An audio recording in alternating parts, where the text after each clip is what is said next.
Welcome to Just Relationships, the show that offers you concrete ways to make your relationships better. Whether it's your boss, your spouse, your children, or your friends, the quality of your relationships in life directly affects how you feel about yourself and the success you achieve. Your host, Dr. Duffy Spencer, a psychotherapist, telecoach, author, and seminar leader, will interview top experts to help you learn to manage this essential part of your life. And now, here's your host, Dr. Duffy Spencer. Greetings to you. Yes, this is Dr. Duffy Spencer. We are Just Relationships, and we really care about relationships because that's where it's at. We are all relational. We are all creatures of social support, needing the group, needing the team, needing the tribe, needing the family. And many people have poor quality relationships, which makes them quite miserable in life. We're all wired to connect. And the question becomes, how do we connect in a healthy way as two individuals with boundaries rather than being enmeshed or being so far apart that our boundaries are too wide? So here we are, and I'm very, very thrilled to introduce to you again Dr. Judi Hollis, renowned best-selling author on Oprah, on the Dr. Oz Show, on countless radio shows and TV shows, a psychotherapist, just many wonderful things. And this is part 2 of a 2-part series on two therapists in lockdown. What do we do with our mates? How do we do it? What are the threats? What are the opportunities? How can we flip this so that we have that proverbial silver lining in that cloud? How can we make the most of it? And last week, Judi, you talked about, the element of control. And of course, I always look at the serenity prayer. What can we control and what can't we control? So it's really, when you also talked in the show about how we're all in this together, just to keep widening the context so that we can be much more aware of what we together are up against, and then to start being a little more intentional for however long this lasts. How do I want to be living with you? And how would you like to be living with me? So, what say you? Oh, boy. Again, yeah, we really did emphasize respect. And I think, yes. I keep coming back to that so much because it's so easy at home to relax. This is where I don't have to perform for anybody. And we forget all those social graces and politeness. Mm-hmm. That we have to keep refurbishing. That's a wonderful word, Judi, perform. Yeah. The self has layers, and the external layer is what's called the games layer. The games layer or the roles, playing roles. And most people live in that space with these superficial relationships, at least in public. And then the next layer is called the phobic layer. And that's where if we dig deep, we unearth those fears and those tremulations and that anxiety. So many people don't want to go there. But if we stay with that and really look at what some people call the shadow, look at all aspects of us and stay with the feelings, then we get to burst into our authentic self, which is the bullseye, the center layer of self. And so that's what I strive for in basically all my important relationships. Maybe I'll take issue with you there if you don't mind. Not at all. Okay. So I think all of that striving for authenticity, you and I have talked about this for the last 30 years, so yes. We really, both of us are seekers and both of us are constantly in some kind of self-improvement and better behavior. However, I think all that's great. However, I think that the attitudes and the decisions and the behaviors that we do right now can leave us at death's door. We really are in a diseased environment. And, a lot has been said about those who have enough preventive antibodies and just the ability to withstand attack on their bodies. Yes. And so every time we have a conflict, it diminishes, I forget the word, but, diminishes our, the word, when we're fortified against the outside. Like when you eat your vegetables. Fortitude, yeah. Mm-hmm. Yeah, when you eat your vegetables. Conflict derails us. If we move into fight, flight, or freeze, which we didn't talk about. So we don't think. Yeah, go ahead. Exactly. So what I really am suggesting maybe that, the pandemic will end and we can go back to our battle stations. But I'm suggesting that we do a lot of acting as if, a lot of pretending and just being on our outer level, being that polite outdoor person who is polite to the waitress and behaves. Be that at home. Because all of us right now are very thin-skinned and scratchy, super sensitized. And we just don't need conflict. It's enough already, Well, yeah, and I hear you, and I don't think it's binary. No. I think that, there was a book written a while ago by Bach, The Intimate Enemy, How to Fight Fair in Love and Marriage. And the thesis of that book is that all lovers, married couples, partners, need to fight to stay intimate. Because if you have a problem and you avoid it and you try to ice yourself down, remember the third F is freeze, fight, flight, or freeze. Then you have the kitchen sink later on. You have no more Mr. Nice Guy, no more Ms. Nice Gal, and we're going to let our partner have it. So I think that we have to, the old adage, pick our battles. And having said that, Judy, I do think that we can just, as I said last show, we can just stay polite, respectful, and courteous, and stay in the moment, right? Stay in the day, because in this moment in time, we are not in mortal danger. Okay? We have the ability to stay inside in air-conditioned homes if it's too hot, to still connect and have our services without killing ourselves. Yeah. So, and we have a vast imagination that can bring us to other places if we want. So, we have a lot, and if we stay in the day, I know, there's not a single person that I have talked to who didn't tell me that there are positive aspects for them in this COVID pandemic. Mm-hmm. Yeah. How about you? What do you think? Well, I think it's the chance to take pause. Yes. And to hear yourself think, to open up to stuff you've been putting aside, to take a closer look. And, we've all gotten certain projects done. I still have a lot waiting. Notice my desk here. The desk never gets cleared. Yeah, picking our battles, like you say. And I think what we should remember going along with that is, in fact, I was talking to someone yesterday about this.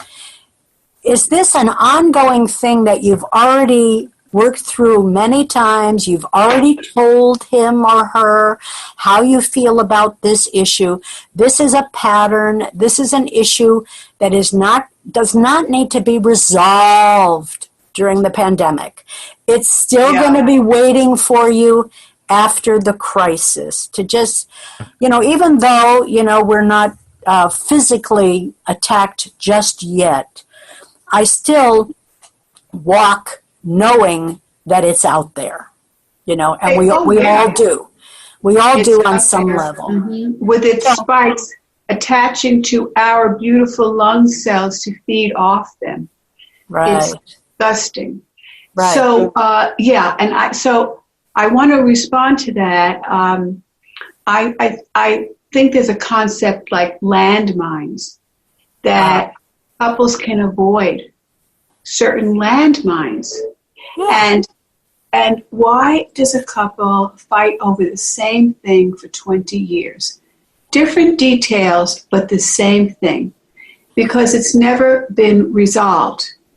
So, right, go ahead. Let me just go along with that. What has happened is it's never been truly heard.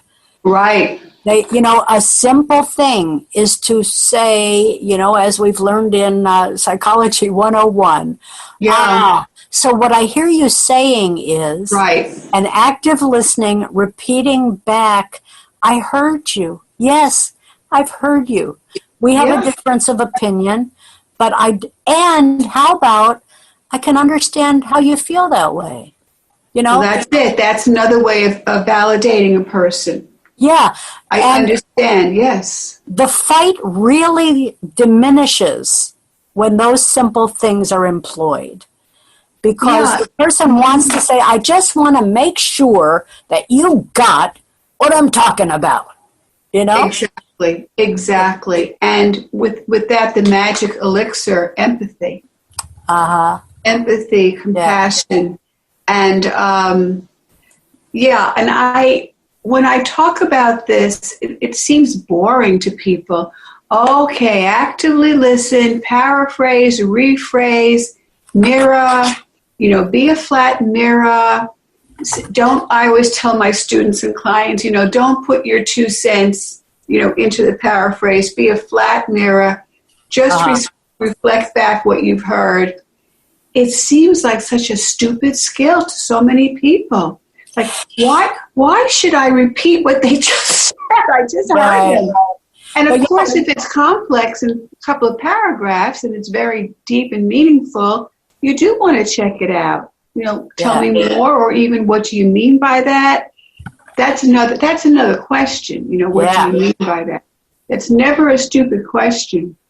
So let me just, what did you just say? I was thinking of what I wanted to point mirror, out. Flat mirror. Oh, yes. Stupid skill.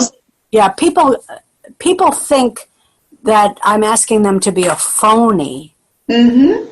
But it's not really that. Often in meditation, some teachers will say, look out with soft eyes. Yes.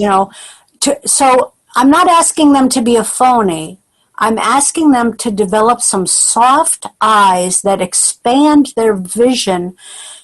And breathing in what the other person is saying and gently breathing it out. You have listened and you have said, I heard you, with a different energy. It's not like, okay, I heard you. But it's like, wow, I heard you. Again, respect is there. But there's also another wonderful thing that we need more of in this time of COVID. There's curiosity. I am asking you because I want to find out more about the wonderful being that you are. Yes. I've been so busy, like you say, with parallel lives and my running to my appointments and you running to yours, that I have missed being curious at home where it is really most important to me. Where it's most important, and that busyness, the word busyness, it's an exit, as we talked about last time. It's a distraction. And, when we look at stress management skills, avoidance is on the list.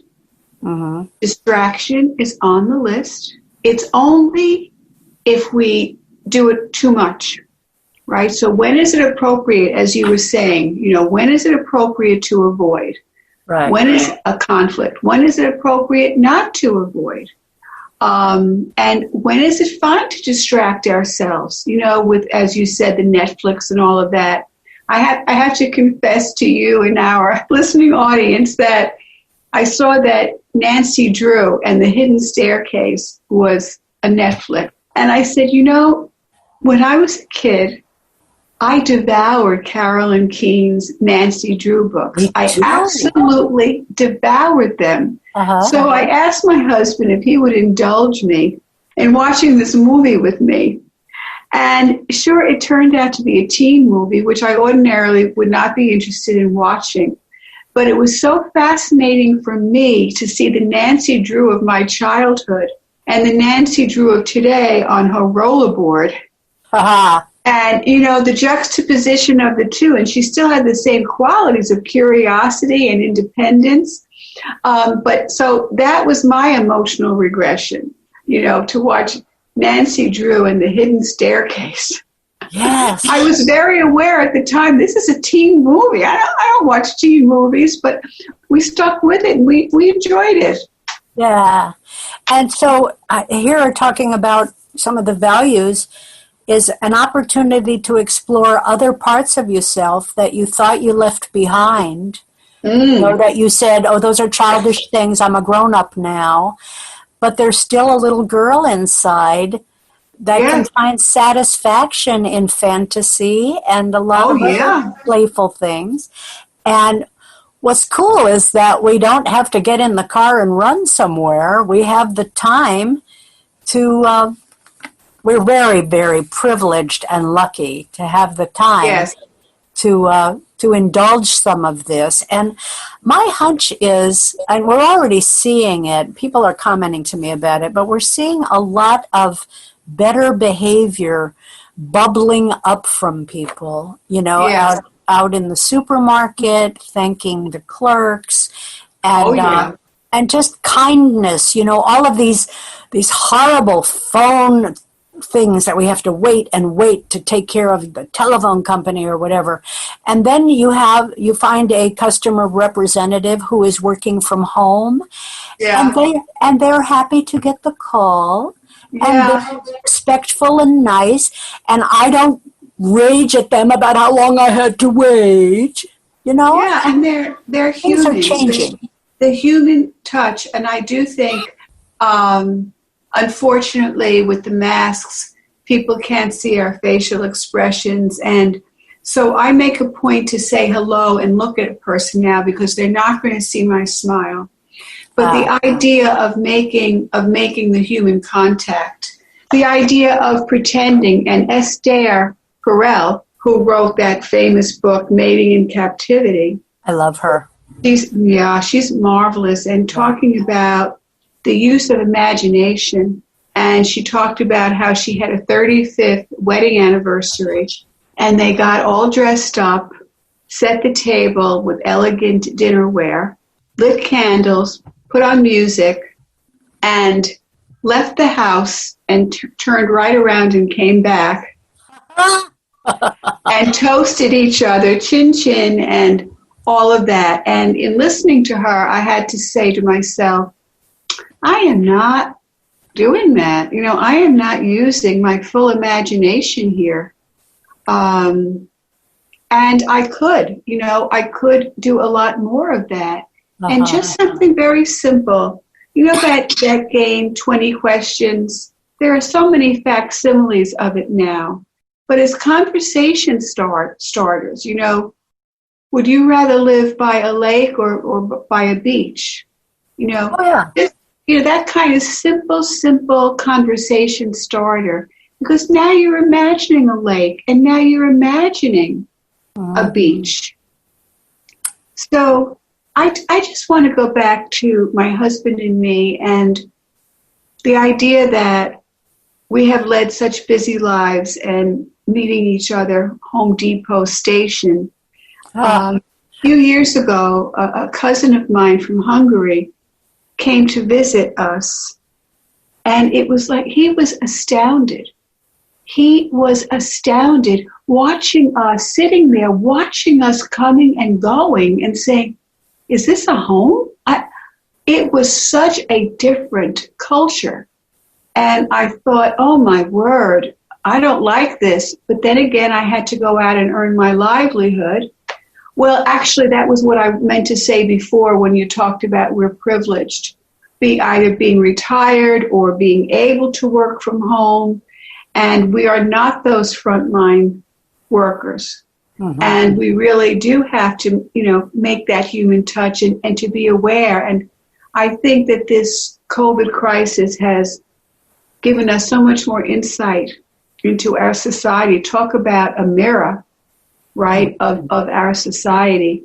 So with my husband Spence, that's his nickname, William Spencer, and me, I've gotten to know him over again, just hanging out, just talking, just having him around is so lovely for me.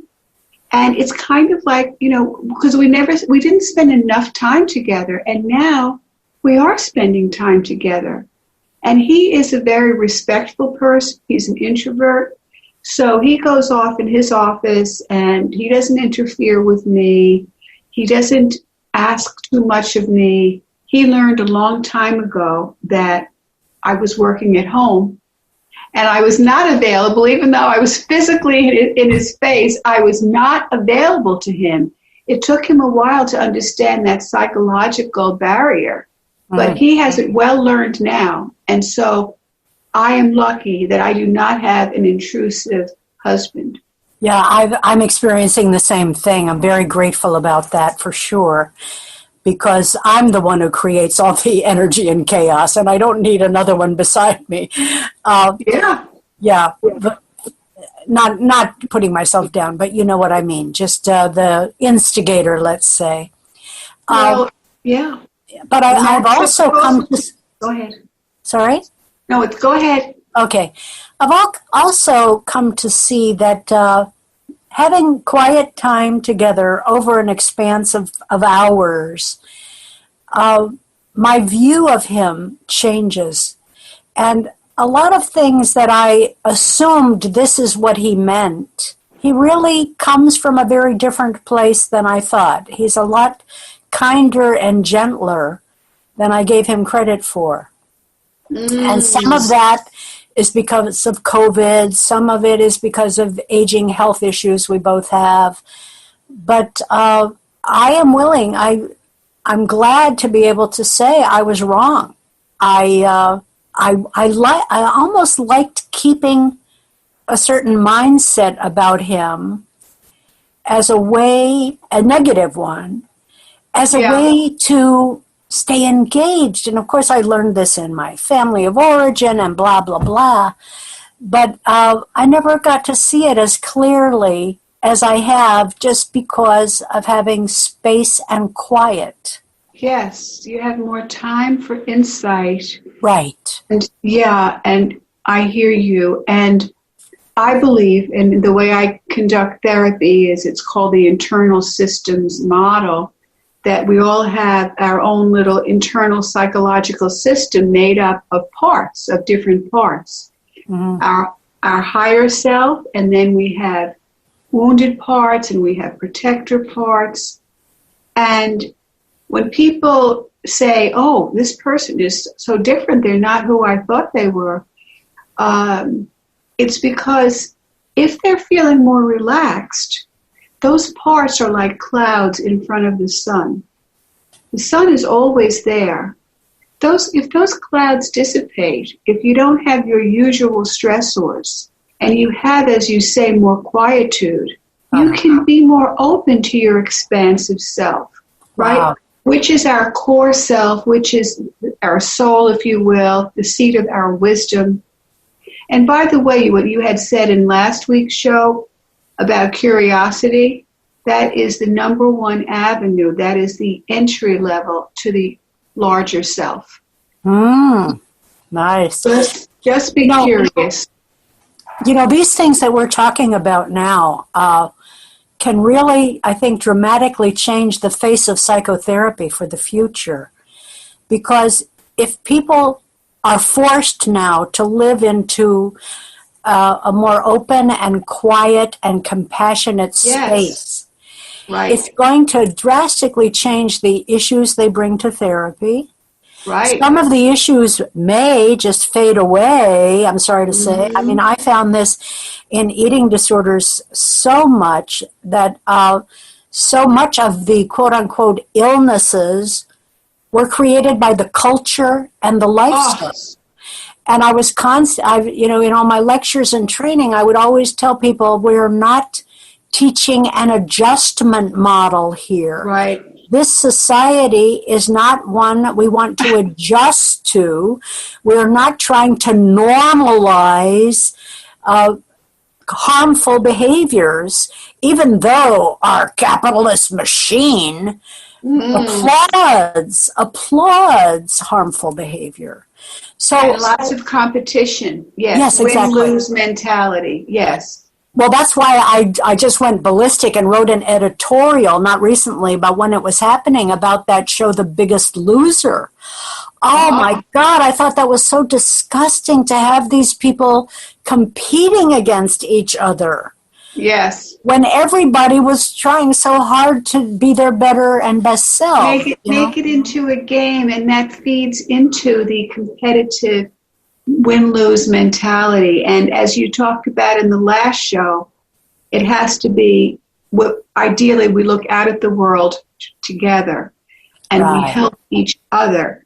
And it reminds me of interesting, very sad studies in when a couple loses a child, when a child has died, then they are each so bereft and can be blaming themselves or their partners, that instead of becoming closer from the common grief, they actually have higher rates of breakup. And it's just so sad because they can't join in the grief. And it's very, very sad. There was a great, I think just a 4-part series on HBO with Ruffalo, that actor. Oh, yes, and his brother, yeah. Yes, and that showed the grief of losing a child and the grief of not being able to save your siblings. Right. And the grief of, oh my God, it just showed so many of these family dynamics we're talking about. Yeah. So, which brings us, we have only a moment. So, which brings us to the idea of allowing ourselves to grieve our losses and to share those losses with our mate or with a dear friend, close friend, without being judged. Oh, I don't feel that way. It doesn't bother me. Well, it bothers me. Going back. How about being told, you make too much of things? You make too much of things. I was always told you're too intense. Yeah. Oh, yeah. Or too sensitive. Too sensitive, right. Dr. Judi Hollis, it has been such a pleasure. Thank you so much. And you are listening to WHPC 90.3 FM. I am Dr. Duffy Spencer. We are Just Relationships, and I am signing off wishing you great relationships.